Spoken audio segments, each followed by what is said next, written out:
What's up, everyone? Welcome back to Mike and It. What's going on, bro? Not much. Just Oh, chilling. I got some breaking news. Couple days late, but it's all right. Now, first thing we're gonna get into. What are your thoughts on this Micah Parsons thing that just happened? We've seen the trade. We've seen Jerry Jones folded, gave Micah Parsons the Green Bay of all teams for two first rounders, which basically gonna be late first rounders. Might as well be top of the second picks. And believe they got Knight. And did they get another pick, or was it just the player and the two picks? No, it was just two first round picks and Kenny Clark. Kenny, excuse me. I said now I don't know why Knight's on my mind, but Kenny Clark. So they got the DT, they got the two picks, and they didn't get anything else. What are your thoughts on that? I thought to the same as Troy Aikman. What are we doing? What's the direction of this team's going? Like it doesn't make any sense. Like why what's the plan here? Jerry sung about like the two first round picks will be great for the future. But it's like I thought you said that this is a Super Bowl winning team right now. So why you worry about the future? And if you're trying to win the Super Bowl right now, why would you try to win Michael Parsons? And then Yeah, now, and then also too, like them trading Michael Parsons doesn't make sense because you hold all the cards. If Micah decides to sit out this season, that's cool. Just fight by the league rules. You can fine him $1 million a day. So at some point, he's gonna be tired of losing all that money and report anyway. And even if he doesn't report, okay, he sits out the whole year. Guess what? Next year you can franchise tag him. If he sits out 2026, guess what? In 2027, you can franchise tag him again. to be So what's fair, he gonna? one thing to be fair, I think if he chose to opt out this year and just not touch the field, I don't even think he gets credit for the season. I think you have to play a certain amount for it, minus injury. You know, like I think he has to be on the field for a certain amount of time. I remember seeing it with a player. Who was it that opted out? And it The only player I know that did it was was it Bell? Li- yeah, Le'Veon Bell because he wanted a new contract with the Steelers, Yeah, and they couldn't come to agreement. So Le'Veon's like, "Fuck it, I'm gonna sit out the season." And yeah. the Steelers like, "Okay, bet." I think though, if you sit out the whole season, they basically have even more leverage because that season's like it didn't happen. They still Yeah, had, so it just gets into a tough road. The one thing that I would say that kind of bothered me between all of this, it wasn't the trade and stuff like that. Shit happens. It was more that, and not even really from Micah's side. I'll say Jerry's side. There was a lot of personal things being said before and after that probably shouldn't have been said. And then Micah probably responded and said some things he shouldn't have said.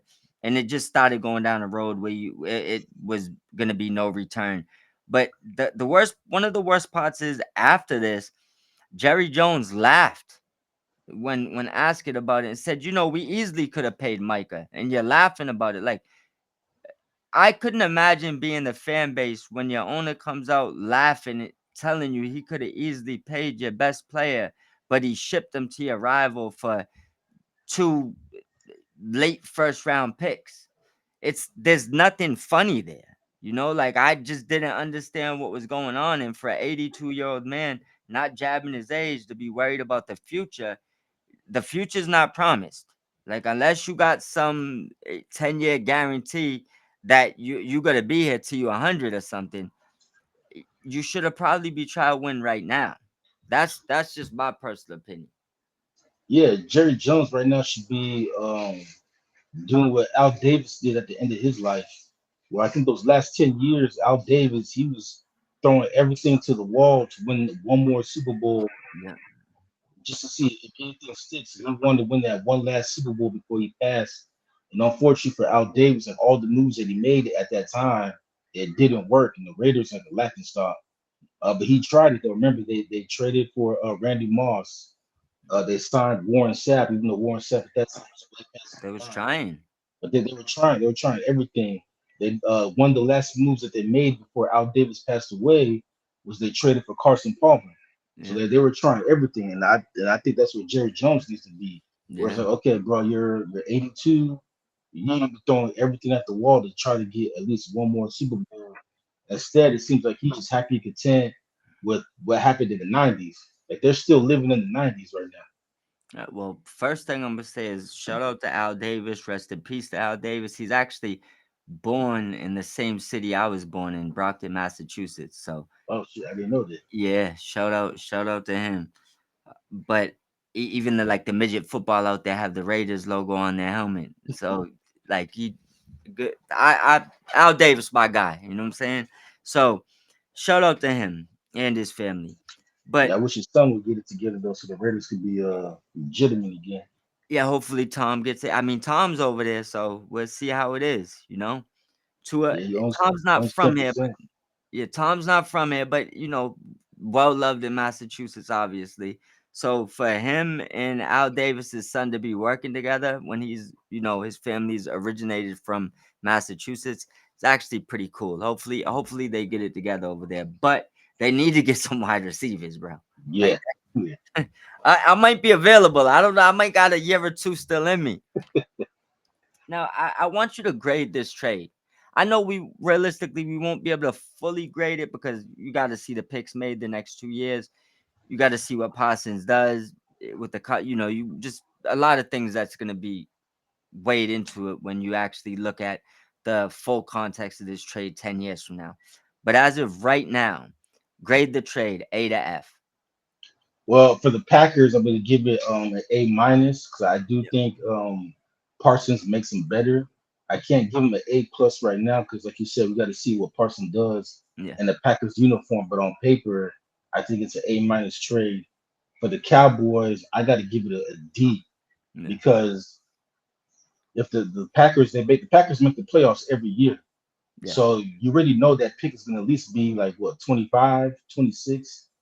And if the Packers do what everybody thinks they're going to do, which is win the Super Bowl, that pick is going to be 30 seconds, basically a glorified second round pick. So I don't understand it. And then Kimmy Clark, like we said, like what has he done? He's not a player that's going to move the news. He's not going to make the Cowboys defense any better. Jerry Jones is trying to say that The the defense got reason why they worse. made it. The reason why they made a trade, Jerry Jones, the reason why they made the trade is because they need to stop the run. All right, but now the quarterback's gonna have all the time in the world to throw. Yeah. Okay, you can stop the run, but now how you gonna? What's your pass rush? Last time I checked, the most important part was getting to the quarterback. Yeah. Like, what's paid more? We ain't talking about Aaron Donald here. Pass rushes are paid for a reason now. You know what I'm saying? They're arguably the most valuable position on the defense. Even still, okay, you saying that you want to stop the run. Last I checked, Kenny Clark's not one sack. That this is what see. This is what we're getting at. Like he's talking like he got Aaron Donald back, and the picks Yeah. don't matter. Like we're gonna stop the run. Like I, I'm just gonna say this. Look, it's an A for me for the Packers on paper. This is a F for me for the Cowboys. Reason being is you have a win now ready roster. You have the highest paid quarterback, one of the highest paid wide receivers, another wide receiver that's gonna have to be paid. You don't well now you got one of the highest cornerbacks in the NFL, and it's arguable if he's even your best cornerback. I think he probably is, but Diggs is more of a playmaker. But now that means Bland. Well, sorry to cut you off. I was gonna say Bland. He has more interceptions than Diggs. That's because he's QB. He's CB2. yeah, they No throw to him. teams. They're not gonna throw on Diggs' side. They're gonna throw the Bland side. That's why he gets more interceptions. It's not because he's just locked down, shut down corner. It's just teams rather throw to his side because they know what Diggs is capable of doing. Well, He's gonna that lock down yeah. wide receiver one. Well, I guess we'll just dive right in because then after this, we'll jump off and we'll jump back on later. Let's get into the Bland contract. Him versus Diggs. Who are you paying? Do you believe that this contract means Diggs is out the door? Do you think they'll pay both of them? What is your thought process here? Uh, I I don't know. To me personally, I would get Diggs done. I would have gotten Diggs done first. Yeah, I know. Like I said with Bland, I know the numbers support him getting that contract. yeah. But this is why sometimes I feel like stats can be deceiving because you got to look at it in the context. And that's what I was saying is that, yeah, he gets a lot of interceptions. But that's because teams are willing to pass to his side. They don't pass the ball to Diggs' side because Diggs is a lockdown corner. Yeah. So that's why Bland has the better numbers.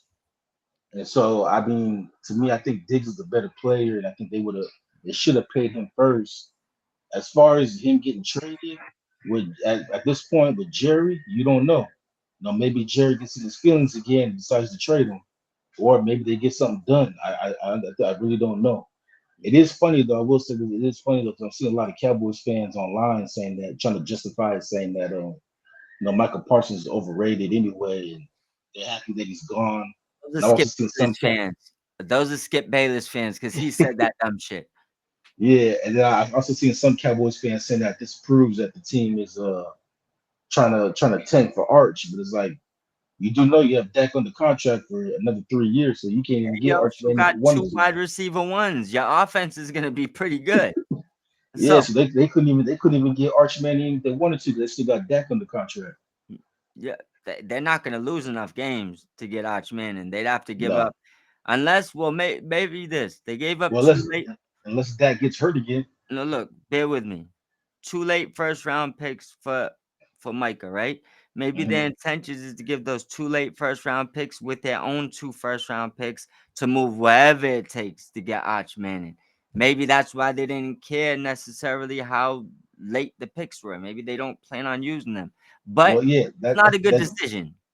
Well, I'm about to say that's the only justification for Jerry Jones talking about the future. Yeah, but I'm just saying, I told you how I feel about giving a haul for unproven. I'm just not really into that, So like I feel like if once you start giving those type of hauls, like for example, if you could get Parsons for too late first, right? Imagine you gave up 4 or 5 of them. Who else could you get? You just got arguably the best defensive end in football. You know what I'm saying? So I'm just looking at it like the Cowboys had, I feel like, had a team ready to win. And if you would have went a couple years ago, you're looking at they got one of the at least top 5 edge rush cornerback one duos in the NFL, right? Right, Meaning Diggs before Bland came out of nowhere, Diggs when he was intercepting everything, right? And Micah. That's your core on defense for the future. The fact you came up with a second cornerback is great, but I feel like those other two guys should have been your focus for the next 10 years, right? And now your offense, you brought a wide receiver. You finally got a wide receiver too, who's actually more like a one. So you finally start leveling up. You bring in some young pieces. You got Blue over there. You brought Javonte Williams over there, which I'm actually high on. I don't know why he couldn't get it going in Denver. But you're bringing these pieces, and you got Ferguson. And now it looks like to me, from the outside looking in, you let one of the best pass rushes in the NFL walk out your door. And my guess is Diggs is already being shopped. That would be my guess. Bland getting the contract first, I think solidifies that because I heard a couple months ago that they might be interested in trading Diggs. So if you could get Micah for 2 late first round picks, you probably could pull them out their hands for a second right now, third, maybe later, maybe 2/3, But I'm making calls if I'm another team. yeah, I would. Absolutely. But with that being said, let's jump up out of here and we'll jump back on later after this fantasy draft I got going on. All right, All right, bro. Check up anything you see and we'll jump back on and see what we're discussing. But I'll talk to you soon, bro. And everybody that's watching, thumbs up, subscribe, comment. Make sure you follow at Mob Squad 508 and excuse me and at Inspector underscore Ant on X and Twitter. And don't forget to follow us on every other platform where you listen to your podcast, which would be Apple Music, Spotify, iHeart, and what's the other one? record. Sprecher, if we're saying it right. Yeah, if we're saying it right, but we're on there. All right, people, but we'll see y'all soon. We out. All right, Salute. out. Peace.